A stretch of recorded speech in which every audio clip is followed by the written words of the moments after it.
Number 1। Uttar Pradesh सरकार ने मैनपुरी सैनिक स्कूल का नाम किसके नाम पर रखने की घोषणा है? उत्तर है जनरल बिपिन रावत। सीएम योगी ने एक बार फिर बड़ा फैसला लेते हुए मैनपुरी के सैनिक स्कूल का नाम बदलने का निर्णय लिया है। अब मैनपुरी का सैनिक स्कूल शहीद जनरल बिपिन रावत के नाम पर होगा। मुख्यमंत्री ने कहा कि यह शहीद जनरल रावत को सच्ची श्रद्धांजलि होगी। इससे युवाओं को प्रेरणा मिलेगी। मैनपुरी स्थित सैनिक स्कूल की शुरुआत 1 अप्रैल 2019 को हुई थी। उत्तर प्रदेश सरकार और रक्षा मंत्रालय के बीच 30 अप्रैल 2015 को हुए एक समझौते के आधार पर इस स्कूल की स्थापना की गई थी। नंबर 2। हाल ही में किस देश ने लोगों की ऑनलाइन जासूसी मामले में फेसबुक और गूगल कंपनियों पर 1768 करोड़ रुपए का जुर्माना लगा दिया है? उत्तर है फ्रांस। गूगल और फेसबुक पर फ्रांस ने लोगों की ऑनलाइन जासूसी, कुकी ट्रैकिंग के मामले में 1768 करोड़ रुपए, 21 करोड़ यूरो का जुर्माना ठोका है। नियामक का कहना है, अगर कंपनियां उसके आदेश का 3 महीने के भीतर पालन नहीं करती हैं तो उन्हें प्रतिदिन 1 लाख यूरो के रूप में अतिरिक्त जुर्माना चुकाना पड़ेगा। नंबर 3। पाकिस्तान के न्यायिक आयोग ने सुप्रीम कोर्ट के न्यायाधीश के रूप में नियुक्ति के लिए किस महिला जस्टिस के नामांकन को मंजूरी दे दी है? उत्तर है आयशा मलिक। पाकिस्तान के न्यायिक आयोग ने सुप्रीम कोर्ट के न्यायाधीश के रूप में नियुक्ति के लिए जस्टिस आयशा मलिक के नामांकन को मंजूरी दी है, जिसके बाद जस्टिस आयशा पाकिस्तान के न्यायिक इतिहास में पहली महिला एससी जज होंगी। हार्वर्ड लॉ स्कूल से एलएलएम स्नातक न्यायमूर्ति आयशा मलिक 2012 में लाहौर उच्च न्यायालय में न्यायाधीश के रूप में पदोन्नत होने से पहले एक प्रमुख कॉर्पोरेट और वाणिज्यिक कानून फर्म में भागीदार थीं। वहीं अपने प्रमोशन के दौरान वो पिछले 20 वर्षों में लाहौर उच्च न्यायालय की पहली महिला न्यायाधीश थीं। नंबर 4। एलन मस्क की कंपनी स्टारलिंक इंडिया के किस प्रमुख ने अपने पद से इस्तीफा दे दिया है? उत्तर है संजय भार्गव। स्टारलिंक इंडिया के कंट्री निदेशक संजय भार्गव ने पद से इस्तीफा दे दिया है। उन्होंने लिंक्डइन पोस्ट के जरिए यह जानकारी दी। सरकार ने कुछ सप्ताह पहले ही कहा था कि स्टारलिंक इंटरनेट सर्विसेज के पास भारत में उपग्रह आधारित इंटरनेट सेवाएं देने के लिए लाइसेंस नहीं है। उल्लेखनीय है कि भार्गव ने 1 अक्टूबर 2021 को ही स्टारलिंक इंडिया के हेड का पद संभाला था। अब ठीक 3 महीने में उन्होंने पद छोड़ दिया है। वह पहले भी मस्क के साथ काम कर चुके हैं। भार्गव पेपैल की शुरुआत करने वाली ग्लोबल टीम का हिस्सा रह चुके हैं। नंबर 5। हाल ही में संयुक्त राष्ट्र सुरक्षा परिषद यूएनएससी में कितने नए अस्थायी सदस्यों का चयन किया गया है? उत्तर है 5। हाल ही में संयुक्त राष्ट्र सुरक्षा परिषद यूएनएससी में 5 नए अस्थायी सदस्यों अल्बानिया, ब्राजील, गैबोन, घाना और संयुक्त अरब अमीरात का चयन किया गया है। अल्बानिया पहली बार सुरक्षा परिषद में शामिल हो रहा है, जबकि ब्राजील 11वीं बार सुरक्षा परिषद में अस्थायी सदस्य के तौर पर शामिल हो रहा है।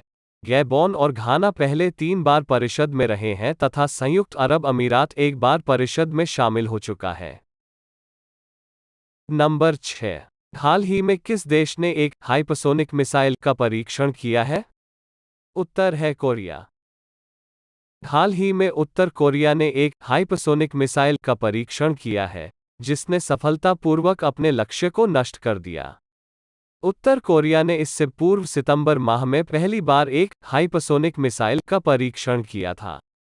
हाइपरसोनिक मिसाइल आमतौर पर बैलिस्टिक मिसाइलों की तुलना में कम ऊंचाई पर लक्ष्य की ओर उड़ते हैं और ध्वनि की गति से 5 गुना अधिक या लगभग 6200 किलोमीटर प्रति घंटे 3850 मील प्रति घंटे की गति से लक्ष्य तक पहुंचते हैं। हाइपरसोनिक हथियारों को अगली पीढ़ी के हथियार माना जाता है। नंबर 7। किस राज्य सरकार ने हाल ही में बेंगलुरु में राज्य का पहला एलएनजी टर्मिनल स्थापित करने हेतु सिंगापुर स्थित एलएनजी एलायंस कंपनी के साथ एक समझौता ज्ञापन पर हस्ताक्षर किए हैं? उत्तर है कर्नाटक। कर्नाटक सरकार ने हाल ही में बेंगलुरु में राज्य का पहला एलएनजी टर्मिनल स्थापित करने हेतु सिंगापुर स्थित एलएनजी एलायंस कंपनी के साथ एक समझौता ज्ञापन पर हस्ताक्षर किए हैं। इस टर्मिनल की स्थापना new Mangalore port trust (NMPT) के सहयोग से 2,250 करोड़ रुपए के निवेश से की जाएगी। इस संबंध में की गई घोषणा के मुताबिक यह परियोजना 200 लोगों को प्रत्यक्ष रोजगार प्रदान करेगी। यह कर्नाटक का पहला और देश का छठा तरलीकृत प्राकृतिक गैस (LNG) टर्मिनल होगा। नंबर 8। केंद्रीय मंत्री डॉक्टर जितेंद्र सिंह ने किस शहर में भारत के पहले ओपन रॉक संग्रहालय का उद्घाटन किया? उत्तर है हैदराबाद। केंद्रीय मंत्री जितेंद्र सिंह ने 6 जनवरी 2022 को हैदराबाद में भारत के पहले ओपन रॉक संग्रहालय का उद्घाटन किया। विज्ञप्ति में कहा गया कि ओपन रॉक म्यूजिक कई कम ज्ञात तथ्यों के बारे में जनता को शिक्षित और सूचित करने के उद्देश्य से स्थापित किया गया है। इसमें भारत के विभिन्न हिस्सों से लगभग 35 विभिन्न प्रकार की चट्टानें हैं, जिनकी उम्र 3.3 अरब वर्ष से लेकर पृथ्वी के इतिहास के लगभग 5.5 करोड़ वर्ष तक है। नंबर 9। एटाकामा लार्ज मिलीमीटर सबमिलीमीटर अरे किस देश में स्थित है? उत्तर है चिली। वैज्ञानिकों की एक टीम ने WB-89-789 क्षेत्र में एक नवजात तारे प्रोटोस्टार का निरीक्षण करने के लिए चिली में अटाकामा लार्ज मिलीमीटर सबमिलीमीटर अरे (ALMA) का उपयोग किया। यह चरम बाहरी आकाशगंगा एक्सट्रीम आउटर गैलेक्सी में स्थित है। वैज्ञानिकों ने कार्बन, ऑक्सीजन, नाइट्रोजन, सल्फर और सिलिकॉन असर वाले अणुओं का पता लगाया है। रासायनिक रूप से समृद्ध गैस के प्रोटोस्टार और संबंधित कोकून का पहली बार हमारी आकाशगंगा के किनारे पर पता चला है। नंबर 10। किस भारतीय कंपनी की सहायक कंपनी ने त्रिंकोमेली तेल टैंक फार्म को संयुक्त रूप से विकसित करने के लिए समझौतों पर हस्ताक्षर किए? उत्तर है Indian oil corporation. Sri Lanka IOC, Ceylon petroleum corporation और श्रीलंका सरकार ने त्रिंकोमेली तेल टैंक फार्म को संयुक्त रूप से विकसित करने के लिए लीज समझौतों पर हस्ताक्षर किए। इंडियन ऑयल कॉरपोरेशन की सब्सिडियरी लंका IOC 14 तेल भंडारण टैंक ऑपरेट करेगी, जबकि CPC 24 टैंक ऑपरेट करेगी।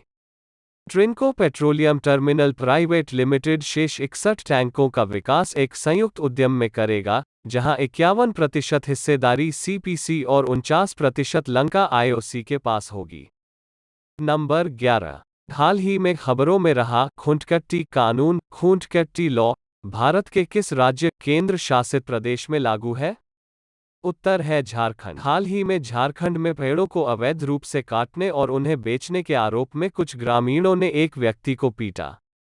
खुंटकट्टी कानून का उल्लंघन करने पर पुलिस के सामने उस शख्स को जिंदा जला दिया गया। खुंटकट्टी प्रणाली भूमि के संयुक्त जोत की एक आदिवासी वंशाधारित प्रणाली है। इस प्रणाली के अनुसार मुंडा आदिवासी पेड़ों को साफ करते हैं और खेती के लिए जमीन तैयार करते हैं। वह जमीन तब एक व्यक्ति के बजाय पूरे कबीले की होगी। नंबर 12। जापान ने हाल ही में किस देश के साथ रेसिप्रोकल एक्सेस एग्रीमेंट पर हस्ताक्षर किए हैं? उत्तर है ऑस्ट्रेलिया। जापान ने हाल ही में एक सुरक्षित और स्थिर हिंद प्रशांत क्षेत्र सुनिश्चित करने के लिए ऑस्ट्रेलिया के साथ एक ऐतिहासिक रक्षा समझौते पर हस्ताक्षर किए। क्षेत्र में चीन के सैन्य और आर्थिक प्रभाव के विस्तार के बीच इस समझौते पर हस्ताक्षर किए गए हैं।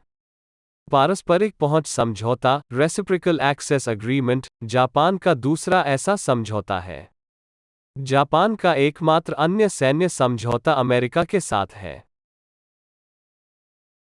Number 13। Integrated approach in for sustainable future को किस विशेष दिन की थीम घोषित किया गया है? उत्तर है राष्ट्रीय विज्ञान दिवस। इस वर्ष के राष्ट्रीय विज्ञान दिवस नेशनल साइंस डे की theme integrated approach in for sustainable future के रूप में घोषित की गई है। केंद्रीय विज्ञान और प्रौद्योगिकी मंत्रालय ने हाल ही में इसकी घोषणा की है। इस थीम को वैज्ञानिक मुद्दों के बारे में जन जागरूकता बढ़ाने के लिए चुना गया है। भारतीय भौतिक विज्ञानी सर CV रमन द्वारा रमन प्रभाव की खोज को चिन्हित करने के लिए 28 फरवरी को भारत में राष्ट्रीय विज्ञान दिवस मनाया जाता है। Thanks for watching and subscribe our channel. URISE E Academy for learning.